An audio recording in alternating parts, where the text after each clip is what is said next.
Halo Pak Rinto Setiawan Ya, dari IWPI. Kita jumpa lagi. Apa kabar nih Pak Rinto? selalu semangat Mas Awan untuk membela wajib pajak di seluruh Indonesia ini, Mas. Oke, sekarang Hmm. kita akan masuk ke Dirjen Bea Cukai ya, yang dipimpin oleh seorang tentara atau mantan tentara ya. Ini ngeri-ngeri sedap nih ya, IWPI mempermasalahkan Dirjen Bea Cukai. Apa nih Pak? Mau dipermasalahkan Pak? Iya. Nah, jadi ini kita mempermasalahkan seringkali ini Mas Awan, apa ya, kita itu kalau melakukan gugatan atas perkara keputusan dari Dirjen Bea Cukai, itu ngomongnya tidak bisa digugat, Mas. Kenapa? Nah, ini konten kali ini seperti itu, Mas, akan kita bahas ini, Mas. Ini saya Hmm. search dulu, Mas. Hmm. Ini. Nah, ini, Mas. Sudah kelihatan, Mas, ya? Oke. Nah, keputusan Dirjen Bea Cukai tidak dapat digugat. Nah, Hmm. perlukah Undang-Undang Pengadilan Bea Cukai? Nah, Karena kan ada pengadilan pajak, tapi nggak ada pengadilan bea cukai gitu ya. iya, sebetulnya. Oke, terus? Nah, permasalahan utama, keputusan keberatan ini Bea Cukai tidak bisa digugat ke pengadilan pajak menurut pihak tergugat dalam perkara terkini. Ini maksudnya keputusan keberatan, misalkan kalau sama dengan pajak Mas Awan, kalau pajak Hmm. kita kalau nggak terima dengan SKP kan boleh mengajukan keberatan. Ya. Nah, ini adalah keputusan keberatan yang kami gugat, Mas. Keputusan keberatannya dari Dirjen Bea Cukai itu kami gugat ke pengadilan pajak, Mas Awan. Nah, Hmm. menurut pihak tergugat yaitu Dirjen Bea Cukai sendiri atau yang mewakilinya, Mas. Hmm. Nah, itu tidak bisa digugat, Mas Awan. Alasannya? Nah, padahal keputusan tersebut memiliki dampak hukum dan ekonomi besar terhadap pelaku usaha, Mas. Oke. Upaya hukum hanya melalui banding, sementara gugatan dianggap tidak sah atau obskurable. Ini Oke. adalah kami rangkum dari gugatan kami, Mas. Gugatan kami PT Aral Indonesia kepada keputusan keberatan Dirjen Bea Cukai, Mas. Nah, Oke. ini adalah jawaban apa, Mas ya? Kalau kita gugatan, ini Hmm. tanggapan, Mas ya, tanggapan mereka, Mas. Oke. Nah, ini, Mas, inkonsistensi prosedural. Penggugat dianggap keliru, Mas, alasannya, Mas. Menggunakan norma pasal 23 ayat 2 huruf C, Undang-Undang KUP, Oke. untuk menggugat keputusan keberatan. Coba Mas Awan bisa bacakan, Mas, pasal 23 huruf 2 huruf C, Mas. Pasal Undang-Undang 23. KUP, Mas. Sebentar, saya cari dulu SDSN pasal 32 ayat 2 Undang-Undang KUP. Nah, Oke. Pasal 32. 23 ayat 2, Mas. Pasal 23 ayat 2 huruf apa? Huruf C.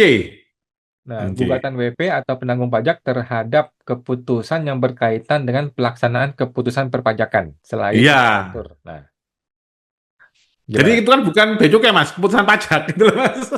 Keputusan perpajakan. Iya, kan nggak ada Menurutnya kata-kata harusnya bea cukai. harusnya keputusan perbea cukaian gitu. Iya. Oke, terus? Menurut menurut tergugat ya, Mas. Nah, namun banding tetap bisa dilakukan di pengadilan pajak. Nanti menurut mereka, kalau banding bisa di pengadilan pajak, gitu loh, Mas. Oke. Jadi kan sebenarnya kan kalau gugatan itu atas formal, kalau banding kan atas materi, Mas. Ya. Nah, terjadi anomali hukum acara, keputusan dapat dibawa ke pengadilan, tapi hanya untuk diuji substansinya, bukan prosedurnya, Mas Awan. Ah, oke. Kerugian bagi wajib ini aja, wajib pajak atau wajib bayar aja. Rakyat Hmm. tidak memiliki saluran legal untuk menguji maladministrasi, pelanggaran prosedur atau penyalahgunaan wewenang oleh otoritas bea cukai.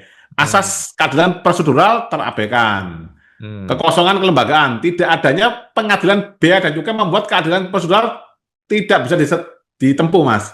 Hmm. Pengadilan pajak bukan forum yang tepat jika hanya menerima banding tanpa membuka ruang gugatan. Hmm. Jadi kalau menurut dari pihak ini, Mas, Dirjen Bea Cukai tidak ada upaya gugatan itu loh, Mas.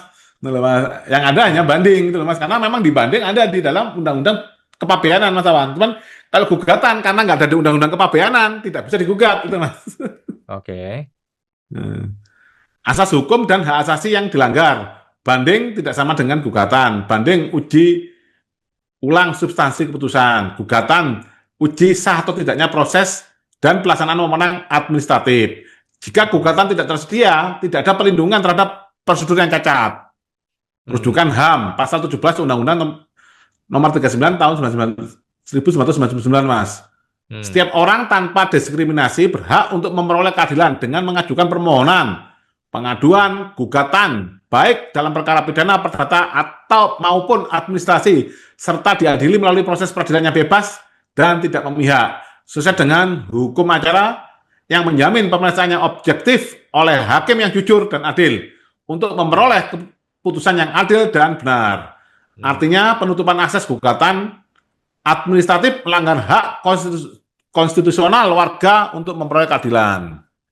Solusi mendesak, revisi Undang-Undang Kepabeanan agar membuka jalur gugatan atas keputusan keberatan bea cukai. Bentuk pengadilan bea dan cukai sebagai forum peradilan administratif khusus yang adil. Ini Mas, idenya yang kedua Mas, bentuk pengadilan bea cukai. Kembalikan prinsip negara hukum bukan sekedar negara fiskal. Jika keadilan prosedural dikesampingkan demi efisiensi administratif, maka negara hukum terancam menjadi negara kekuasaan fiskal atau tax stats yang dinyatakan oleh Pak Rey, Mas ya. Keadilan tidak boleh dikalahkan oleh kekosongan pengaturan. Jadi menurut dari tergugat Mas, dari bea cukai, itu tidak ada Mas.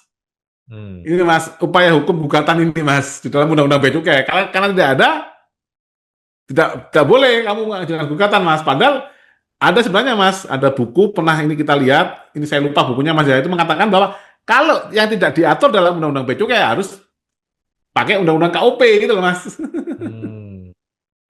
Oke. Jadi menurut mereka surat apapun yang diterbitkan oleh bea cukai itu harus dianggap sah dan tidak ada jalur untuk mencari tahu kebenaran formalnya. Betul, Mas. Wah, cilaka Pak. Lah kita kalau sekarang Mas Fungsiawan ini, saya sentimen sama Fungsiawan, saya tetapkan nilai pabean tinggi sekali Mas. Ngawur saya Mas. Nah, terus Mas Awan harus buktikan angka ini, kalau angka saya ngawur, kalau nggak bisa dibuktikan angka saya ngawur, berarti benar angka saya. Nah, Mas Awan mau menempuh gugatan nggak bisa Mas. Ya gimana angkanya dari mana? Mas Awan nggak bisa jawab juga angka saya. Otomatis saya benar Mas. Oke. Cilaka ya kalau mesti begitu caranya ya. Oke Pak. Jadi akhirnya bagaimana? Apakah hakim bersependapat dengan mereka atau gimana? Ini lagi proses, Mas Awan. Ini lagi proses.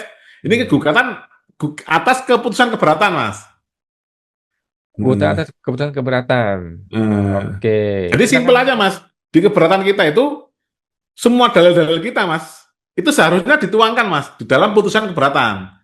Oke. Ya, kan mereka menuduh ini, kita jawab ini, ya, mereka balas lagi jawabannya gimana. Itu kan harus ini Mas, tertuang semua, Mas. Kan kami kalau ngajukan keberatan kan buahnya Mas, berapa halaman itu Mas. Nah. Dasarnya inilah. Itu semua itu nggak ada yang dimasukkan di dalam putusan keberatan Mas. Hanya versinya mereka saja. Ya otomatis ya kita kalah Mas, kita nggak dituangkan keberatan kita. Ini sama mirip dengan kalau ini Mas, hakim di pengadilan pajak menghilangkan alat bukti Mas. Nah, seperti itu Mas Awan. Sama keberatan ini juga sebenarnya namanya pengadilan doleansi Mas ya. Pengadilan di luar pengadilan itu Mas. Sidang di luar pengadilan Mas Awan. Jadi oleh timnya mereka sendiri. Tapi kan aturannya tetap harus dipenuhi Mas Awan. Kami keberatannya apa harus dituangkan Mas. Nah dia jawabannya ini, keputusannya ini. Itu karena saking kuatnya dalil kita Mas, nggak dimuat Mas Awan. Lah nanti kalau kita ke banding atau kemanapun dikibulin kita kayak gini Mas, kita sudah canggih-canggih bikin ini Mas ya, keberatan dan gugatan dan lain-lain. Lah nanti kalau nggak dicantumkan dalam putusan kan sama saja Mas. Oke. Jadi dunia tipu-tipu di pengadilan ini masih sangat seru ya. Di pajak juga kena, bea cukai juga kena, ini hakim juga bingung. Akhirnya kita mesti gimana ini Pak? Mesti nunggu Mahkamah Agung juga sulit juga ya? Ya itu namanya reformasi struktur ketatanegaraan Mas. Sudah buntu semua Mas. Kalau saya mengamati ini sudah terjadi malfungsi di semua lembaga tinggi negara Mas Awan. Hmm. Mulai dari ini Mas ya, TNI udah banyak yang korupsi, Polri juga banyak yang korupsi, bahkan narkoba Mas Wan. Terus kita Hmm. ngomong ke BPK Mas, Badan Pemeriksa Keuangan juga banyak yang tersangkut korupsi. Mahkamah Agung, kan Zaro Frikar kemarin Mas. Hmm. Terus mana lagi Mas? Apa? Menteri-menteri, kementerian-kementerian banyak yang tersangkut kasus korupsi juga, teman-teman. Kejaksaan juga banyak yang tersangkut kasus korupsi, Mas. Yang terakhir bahkan lembaga penegak korupsinya KPK juga ada yang kena korupsi juga. Hmm. Nah, jadi ini sudah buntu, Mas Awan. Solusinya sudah buntu, Mas. Hmm. Jadi ini perlu sebenarnya perlu keikhlasan nih, Mas, dari Pak Presiden, Mas, untuk menyelesaikan masalah ini, untuk merubah tata negara, Mas. Kalau ini dibiarkan, nggak mampu juga, Mas, Presiden, Mas. Karena terlalu banyak lembaga tinggi negara yang punya kepentingan, Mas. DPR juga banyak yang tersandra kasus korupsi kan gitu, Mas. Hmm. Hmm. Oke, oke, oke, Pak. Kita nantikan ya bagaimana sidang berikutnya mengenai bea cukai ini. Tidak ada rasa malu mereka ya untuk mengatakan surat mereka bahkan tidak boleh diganggu gugat oleh siapapun termasuk di pengadilan. Oke, sampai jumpa Pak Rinto. Makasih Pak Rinto. Ya sama-sama, teman-teman.